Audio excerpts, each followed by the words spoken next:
Future city ఎట్లా ఉండదు sir? Future city time అంటే ఇప్పుడు మేనిఫెస్టోలో 100 రకాల పాయింట్లు పెడతారండి ఎలక్షన్ వచ్చే ముందు. తర్వాత చెయ్యాలని తప్పని ఉంటుంది. బట్ వాళ్ళకి ఇప్పుడు ఏపీకి కానీ తెలంగాణ మేజర్ ప్రాబ్లం డెవలప్ అవడానికి ప్రాబ్లం ఏంటంటే మంచి ఎక్స్పీరియన్స్ ఉన్న వాళ్ళు ఉన్నారు, మంచి నాలెడ్జ్ ఉన్న వాళ్ళు.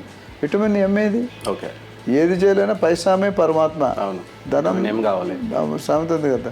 అట్లా నేనేమంటే డబ్బులు లేవు మార్కెట్లో. స్టాండర్డ్స్ ఏంటంటే జో దిక్తా హై ఓ బిక్తా high.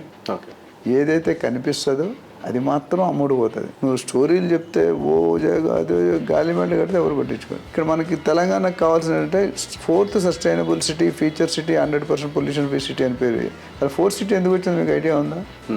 First Secunderabad, next Hyderabad, next Cyberabad, next ఇది, తర్వాత ఏదో మంచి పేరు పెడతారు. అదే ప్లాన్ ఇస్ ఆసమ్.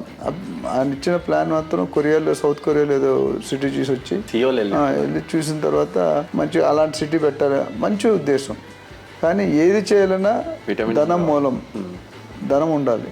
ధనం ఉండాలంటే ఇండస్ట్రీ రావాలి, ఇండస్ట్రీ రావాలంటే ఫారినర్స్ రావాలి, ఫారినర్స్ అంటే నన్ను నమ్మాలి, స్టేట్ని నమ్మాలి.